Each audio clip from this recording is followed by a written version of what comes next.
Baik, ini adalah pertemuan pertama. Mata kuliah kita adalah pengenalan pemrograman benar.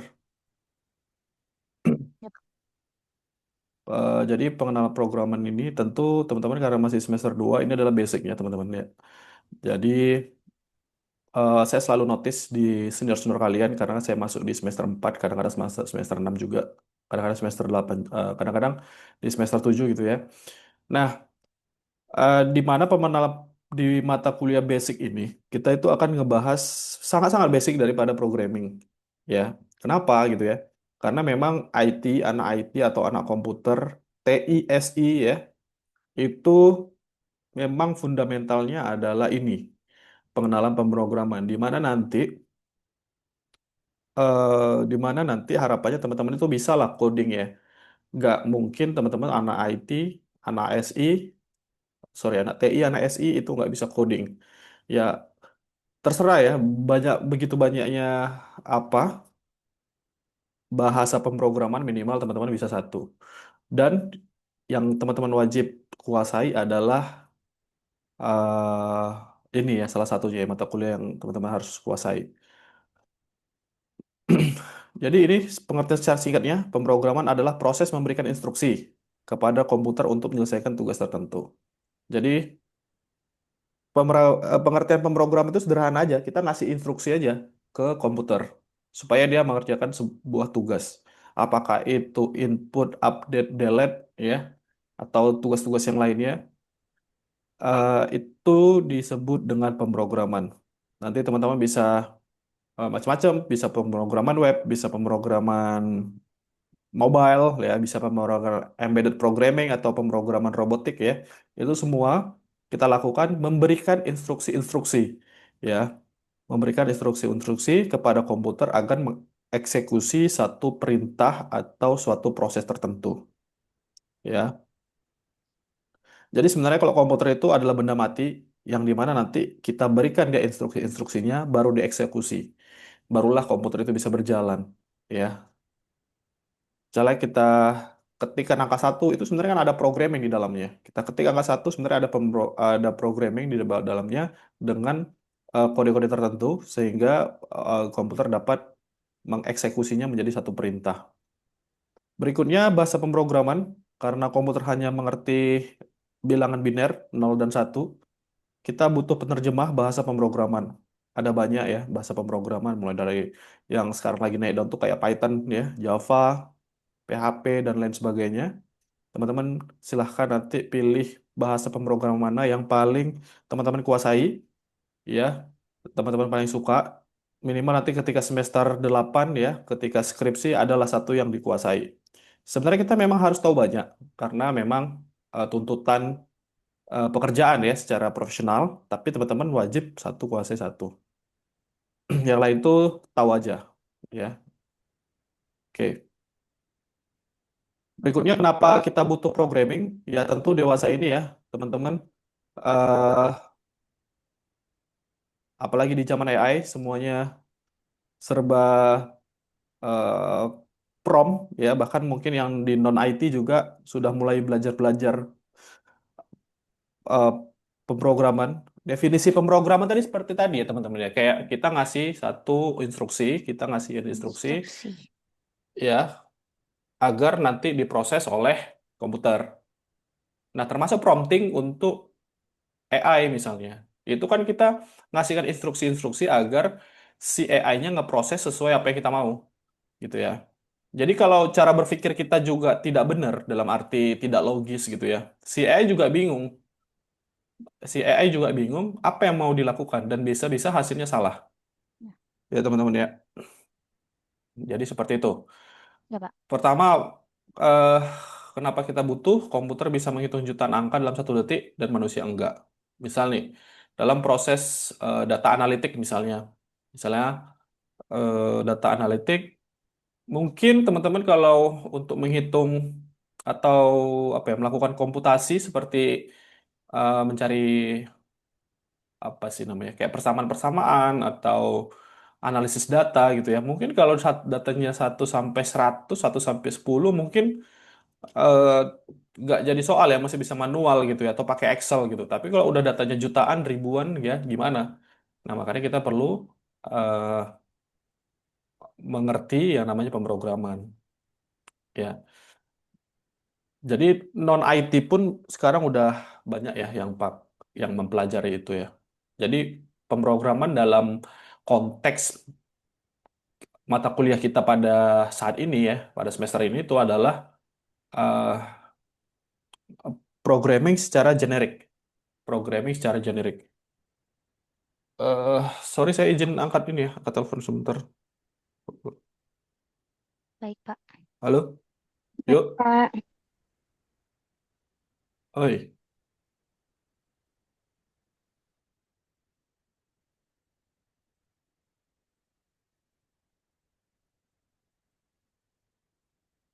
Suara kakak dengar nggak sih?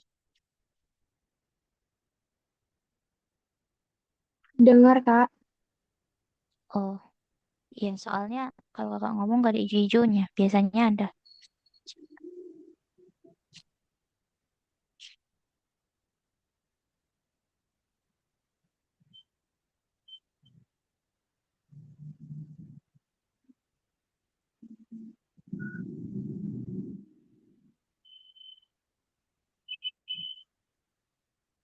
Makan, Bang. udah oke ya, saya sambung lagi. Jadi eh zaman sekarang teman-teman, walaupun teman-teman IT tetap butuh namanya pemrograman, ya, cara berpikir logis dalam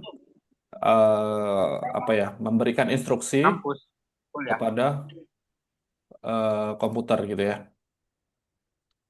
Misalnya kayak tadi data manajemen misalnya bikin-bikin aplikasi sederhana dengan Python untuk melakukan visualisasi data gitu ya.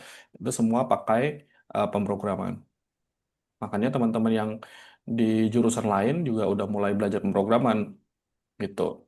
Walaupun pemrograman itu luas sekali ya. Pemrograman itu luas sekali. Ada yang programmingnya untuk web, ada yang programmingnya untuk desktop, ada yang programnya untuk apa namanya? Untuk Mobile. mobile ya. Jadi banyak sekali lah. Sekarang ada programming untuk embedded misalnya kayak robotik gitu.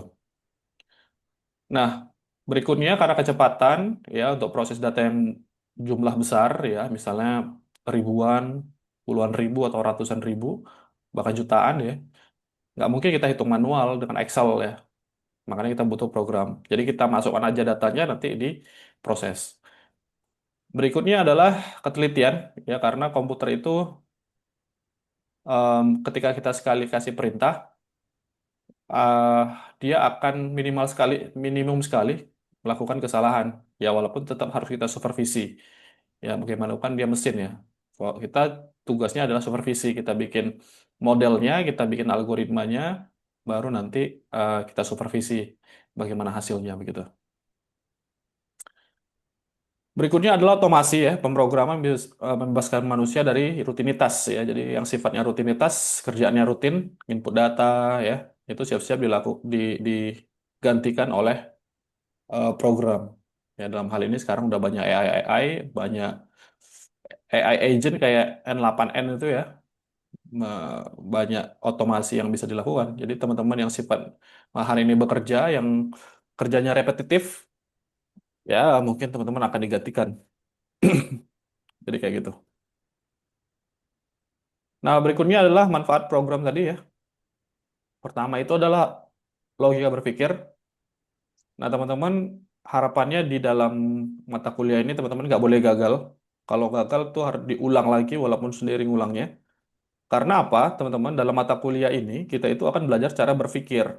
Jadi banyak sekali senior-senior teman-teman semua gitu ya.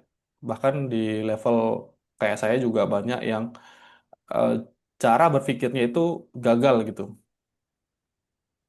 Jadi kita bisa mungkin mungkin kita nggak bisa coding gitu ya, mungkin kita nggak bisa coding, kita nggak hafal banyak bahasa pemrograman itu. Jadi ke distrak saya, itu nggak jadi soal ya, karena sekarang ada AI agent gitu ya, ada cloud dan lain sebagainya, tapi yang jadi masalah adalah cara berpikirnya, cara solving problemnya. Ya, jadi Idealnya itu adalah kita sebagai manusia, kita yang mencari atau kita yang menciptakan algoritmanya atau langkah-langkah logisnya gitu ya. Bagaimana kita memecahkan satu masalah, kemudian kita tuangkan dalam algoritma gitu. Jadi cara berpikirnya harus benar dulu gitu. Cara berpikirnya harus benar, baru kita bisa paste atau pastekan cara berpikir kita ini ke dalam komputer sehingga tugas tadi yang awalnya rumit ya, lalu kita benerin pakai cara berpikir kita, berikutnya kita pastekan ke dalam aplikasi menjadi aplikasi atau menjadi program. Nah, ke depannya kita udah nggak harus berpikir panjang kali lebar kali tinggi lagi, udah tinggal masukkan data atau eh, em, apa keperluannya udah tinggal di output dan dikerjakan oleh sistemnya. Karena cara berpikir kita dalam memecahkan masalah tadi sudah kita pastekan ke aplikasi atau sebuah program gitu ya. Berikutnya adalah efisiensi kerja. Bisa membuat alat sederhana, Excel. Excel itu bukan bahasa pemrograman, teman-teman ya. Tapi itu adalah tools di mana rumus-rumus itu kan cara berpikir sebenarnya, ya kan? Apa dikali apa, pangkat berapa, misalnya akar berapa. Nah, itu kan semua cara berpikir yang kita sebut formula. Nah, teman-teman pasti udah nggak asing lah ya sama Excel ya. Berikutnya adalah memahami teknologi dari digital, memahami cara kerja aplikasi yang membuat kita tidak mudah dibodohi oleh teknologi. Nah, sekarang itu kan banyak ya eh, aplikasi-aplikasi AI yang buat kita nggak tahu lagi tuh yang mana yang asli, mana yang enggak gitu ya. Nah, makanya kita harus berpikir membangun kemampuan berpikir logis ya. Ini sebenarnya AI atau bukan, manipulatif atau bukan gitu ya. Sehingga kita tidak mudah dibodoh-bodohi orang gitu. Karena dengan maraknya teknologi, dengan berkembangnya teknologi apalagi AI sekarang dan komputer ya, itu kita hampir tidak bisa membedakan mana yang asli, mana yang real, mana yang engineering ya atau palsu gitu ya. Jadi kayak gitu. Pertama, yang perlu teman-teman notice dalam pemrograman itu adalah cara berpikir, memperbaiki cara berpikir agar berpikir kita lebih logis. Nah, dalam pemrograman dasar ya atau pengenalan pemrograman itu ada dua topik krusial fokus kita yaitu adalah dua ini, logika dan algoritma. Jadi dua inilah um, tools atau sebuah konsep di mana kita memperbaiki cara berpikir kita supaya berpikir kita ini teknis dan logis sehingga nanti ke depannya cara berpikir kita itu eh, sistematis gini. Cara berpikir kita itu problem solving, menyelesaikan masalah dengan cara yang logis dan sistematis sehingga nanti bisa di copy paste ke komputer gitu. Paham ya? Pak, Ya, kenapa? Ya kita sekitar 3 menit lagi ya. Baru kalian mau masuk di kelas yang iya lain kan? Pak. Sebentar. Iya, Pak. Ya. Oke, Pak. Nah, oke. Pertama logika. Logika adalah kemampuan manusia untuk berpikir secara lurus, tepat ya, teratur, sistematis ya. Logika ini adalah kemampuan manusia untuk berpikir logis dan sistematis. Udah gitu aja ya. Berpikir logis dan sistematis ini belum saya tambahin. Berpikir logis dan sistematis sehingga nanti kita tahu mana yang benar, mana yang salah, ya, bagaimana caranya nge-paste ke algoritmanya. Contoh logika sederhana ya. Premis satu, semua manusia butuh makan. Budi adalah manusia. Kesimpulan logisnya, maka Budi butuh makan. Yang gitu deh. Makan. Iya. Kalau yang lain gitu, misalnya hari ini hujan, maka saya akan memakai payung. Kalau nggak hujan, nggak pakai payung ya, walaupun bisa juga. Nah, itu kan logika gitu ya. Nah, ini contoh mungkin teman-teman nanti ada mata kuliah, ini contoh gerbang logika. Nanti mungkin teman-teman bakal ketemu, tapi nggak di kelas ini sih. Zaman SMA juga seharusnya udah belajar ini ya, tabel tabel kebenaran ya.